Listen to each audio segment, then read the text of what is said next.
What is good, Kaas? Welcome back to the channel, and today I'm bringing you guys pitching tips for the MLB The Show 22 tech test. If you guys are watching this video when MLB The Show 22's full game has come out, look out for my updated settings videos for pitching, hitting, fielding, all that good stuff. That stuff will be coming out as soon as the game drops, first day as well, so make sure to stay tuned for those videos. But in this one, we're going to be talking about the tech test, going over some pitch sequences, talking about pinpoint pitching, talking about camera angle, the importance of getting your timing down, all that good stuff. If you guys are looking for a hitting tips video, already dropped that one, so make sure to look for that on the channel. If you guys are new, do me a favor, hit the like button, hit that subscribe button, helps the channel out a bunch. Without further ado, hope you guys enjoy this video, and let's get it. Vinny, watch me on Twitch, ooh, I'm streaming.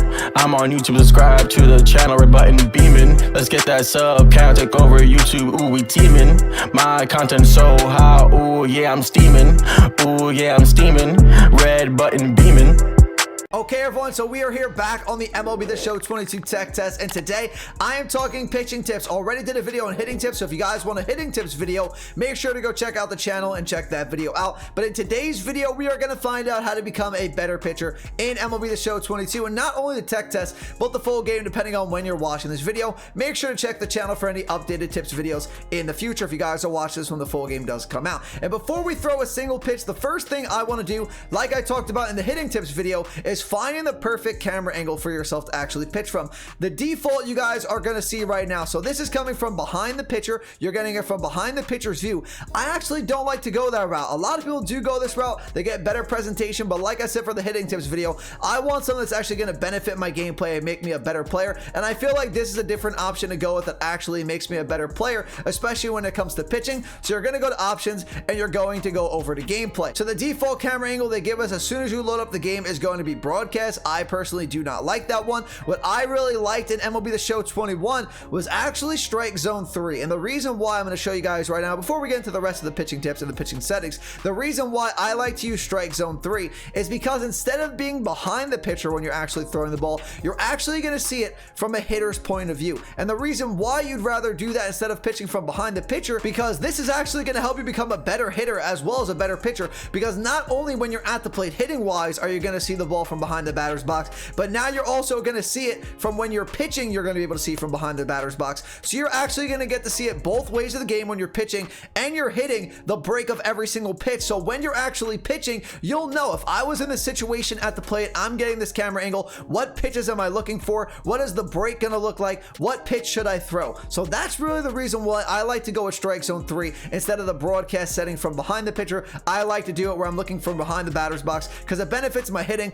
as well as my pitching. So pitching tip number 1 was find the best camera angle for yourself, and make sure to mess around with the camera angles. Find the camera angle that works best for you. If you want to stay on default, you can. If you want to use my opinion, go with strike zone 3. You're more than welcome to do that as well. Now, pitching tip number 2, again, before we throw a single pitch, is actually picking a pitcher that works the best for you, because you want a pitcher that works with the pitches that you actually like to throw. And I like Lance McCullers' pitch selection a lot. I play a lot of Diamond Dynasty, so a lot of the pitchers that I like to use always have to have a sinker, they have to have a cutter, they have to have a slider, and I would really like a changeup as well. And he has all 4. He has a circle change, not a normal changeup, but that works just as good. The reason why you want these type of pitches, these are the best pitches, or the meta pitches, if you will. These are the pitches that most people struggle against when they're facing, and the most pitches you are going to see online when you're at the batter's box as well. They have a lot of movement, they have decent velo, so that is why I like to use this pitch selection. So finding a pitcher that works the best for you, depending on which pitches you like to throw, is really important as well. When it comes to the actual settings for pitching, there's not a lot of customization like there was for hitting. Very straightforward. There's really 3 big pitching interfaces that a lot of people use. I'm going to focus on pinpoint in this video. In my opinion, gives you the most benefit for getting 100% accuracy, is the best way to really dot up and get your pitches exactly where you want them to be. Meter, honestly, isn't that good in my opinion. That's an old school way of doing it at this point. Pinpoint was groundbreaking in MLB The Show 21, in my opinion. Take the step up to pinpoint. It is more than worth it, but you also have pure analog, pulse, and classic. So there's a couple other options. Pure analog, though, meter, and pinpoint are the big 3. Again, I'm going to focus on pinpoint. Pure analog and meter, though, if you want to use them, you're more than welcome to, but we will be focusing on pinpoint. As for pitch feedback, you want to see that because you want to see, especially on pinpoint, how good your accuracy was, if you were late on the release, if your location was good. You want all that stuff. Pitching view, we already talked about. Now, the pitch trail fade, I'm going to show you guys what that is right now before we get into the setting. You want this on. Essentially, that's that red line when I'm about to throw a pitch, so you guys are going to see where the pitch is actually going to go. So that's super super important and you really want that on. So let's go back to the pitching settings after that. Then we have pitch confidence. Doesn't really matter if you leave it on or off. It's going to have the same effect. It's just not going to show the confidence meter. If you're getting lit up in game, giving up a lot of home runs, hits, the confidence meter is going to go down. But if you're having a really good game, the confidence meter will stay up. But again, it doesn't matter if it's on or off. It's going to have the same effect. Then we have pitch delay. This is if you're playing the computer offline and you want them to pitch slower, leave it on normal. And if you want them to pitch faster, put it up to faster. I'd rather have it on normal. That way I can get ready before they wind up sending the pitch over my way. Then we have the API, which is basically adaptive pitching intelligence. This is going to allow the computer to actually make suggestions for you. If you guys are new to the game, you want to leave that on, they'll actually tell you which pitches to throw. I personally have that off because I have a good idea of what I'm doing so far. But if you're new to the game and you want to leave it on for the first week, get an idea of what you actually want to throw, and then take it off, you can completely do that. But now that we're done with the settings, we can actually throw some pitches. So step number 3, and actually the first one when we're about to throw a pitch, is actually understanding pinpoint pitching and how it works. So we have 5 different pitches, and when you select a specific pitch, we're going to take a sinker for example, they're all going to have different pitching trails when it comes to pinpoint pitching. You're going to see at the top here, you're going to have that circle that's going to show you which way you have to move your right analog stick to actually complete the pinpoint pitching interface. So I'm going to show you guys as an example. For the sinker, it wants us to go down around the right side all the way to the top, and then before this blue circle, which you're going to see when I actually throw the pitch, gets a little bit smaller, we're going to have to throw that pitch, and that's how you're going to get that perfect timing. So let me back out again, and here we go. I'm going to try to go top left. We're going to go nice and pace it with his release. We have 92% accuracy. We're going to throw it down. So I was 1 second early. I was 92% accurate, and I was off 5 degrees on the location. We're going to try a couple more sinkers. That looks really good. 96% accuracy. And that's a blue perfect release. To get a perfect release for pinpoint pitching, you have to get the location correct, the degrees correct, and you have to get the timing correct. You have to get all those things correct to get a perfect release. Now let's try a slider, for instance. Now we're going to have a slider that's going to have a completely different pitcher's trail than the sinker that we just threw. So now we have to go to left, go all the way around back to the top, and then throw it again. So let's try out the slider. 95%. We're off about 4 seconds, and then 3 degrees over to the left. Let's try it one more time, and then I'll break down what exactly we're doing. That was bad. That was too slow. See, so you have to really time it up with his release. If you move too slow and he has a faster release, you're going to be way too slow and the pitch is not going to be good. So I got to move a little bit faster, and that was much better. 97%, and there's a perfect slider for you guys. I was 1 second late, 97% accuracy, so that was a really, really good pitch. So now let's break down what you actually have to do to get this 100%. So let's go back to the sinker, right? So we're on the sinker. First thing you want to do is master the timing. You have to master the timing. If you're too quick, if you're too slow, it's going to throw off the entire pitch. So you want to practice over and over again for a specific pitch to get that timing down. So let's do the sinker a few more times. So we got 96% accuracy, timing was good.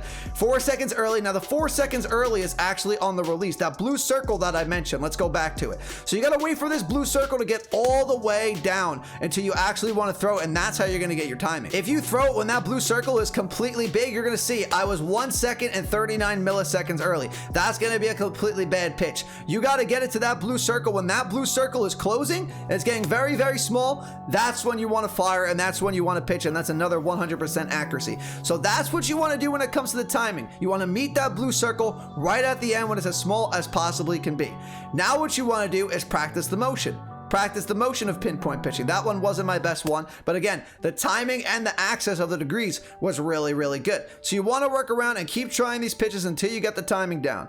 87%. Sometimes, even if you don't get a perfect release or you don't get perfect accuracy and then you get good timing and you get good release, that was actually really, really good. 100% accuracy, like 0.03 milliseconds late, and I was right on the degrees there on the release. But sometimes, even if you don't get everything perfect, they can still give you a perfect release, and it winds up in the spot that you really, really want it. It depends on your pitcher's control rating as well. The higher the control rating, the better the benefits that's going to actually be on pinpoint pitching. It's super important to use pinpoint pitching because meter and pure analog, you can get 100% accuracy, or you can hit the meter on those type of things and you not get it in the right spot that you want. For the most part, if you get 100% accuracy and you get a perfect release with pinpoint, it's going to go exactly where you want it. And then you're going to be able to expose the corners on your opponents. When you get perfect releases and you're able to consistently hit the corners, it's going to be super difficult for your opponent to really hit those. And if they don't swing at them, those are going to be strikes, and you're going to be striking out a lot more players. And some of these pitches do have more difficult releases in pinpoint than others do. Like a cutter,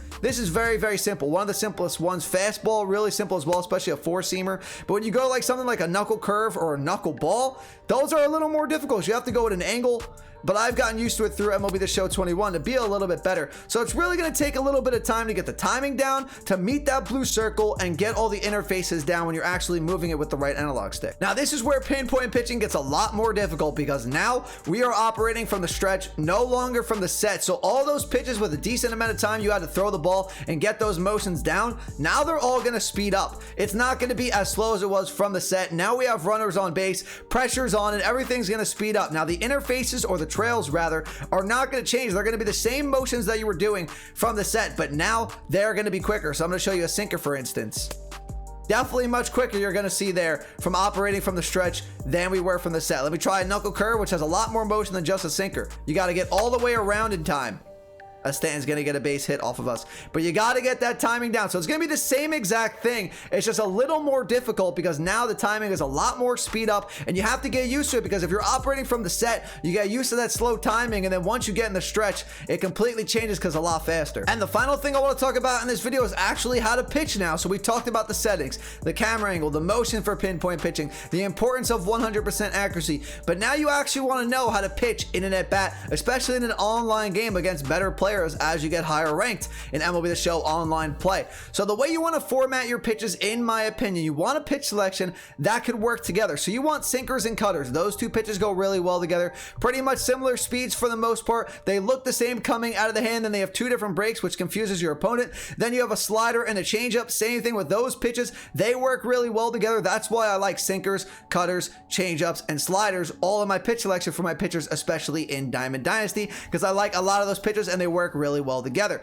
So what we're going to do right now, I'm going to show you guys a couple at bats, or maybe one or two, and pretty much talk you through an at bat and why I'm doing what I'm doing. So what I want to do here is, don't be afraid to throw strikes online, because if you're playing a decent player, they have some patience, they have a good eye at the plate, they're just going to take all those pitches and take their free walks. They're going to take their free runs, take their free base runners. So don't be afraid to throw strikes. That's probably number one thing I could say about pitching. If you get the pinpoint pitching down, you want to expose the corners, because it's very difficult for your opponent to hit on the corners consistently. It's very, very difficult. So if you're getting pinpoint pitching down especially, don't be afraid to pitch to your opponents. Also, what's very important, especially in online play, is watching your opponent's PCI in the bottom left. You're going to be able to tell which pitches your opponent struggles with by looking at their PCI after the pitch has been completed and after they swing. You're going to be able to see if they're able to get onto sinkers, if they're struggling against cutters, if they can't get the timing down on a slider, on a knuckle curve, they chase things in the dirt. You're going to be able to pick up on your opponent's hitting patterns by looking at that PCI in the bottom left. So that's essential, especially for online play. So make sure you guys are looking at that when you're playing online. That way you guys know if your opponent's struggling with a sinker, keep throwing sinkers because they can't touch it.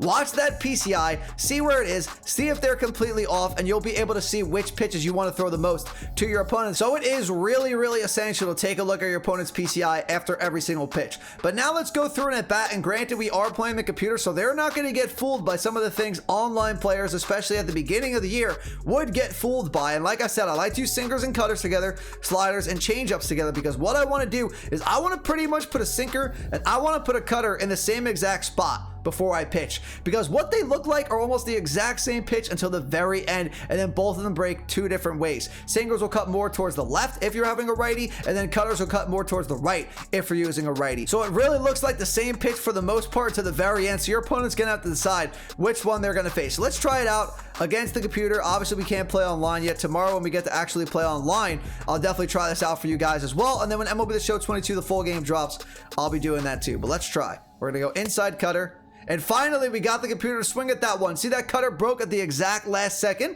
Now we're going to go back, and online, their eye might say this is a cutter, and they're going to lay off it.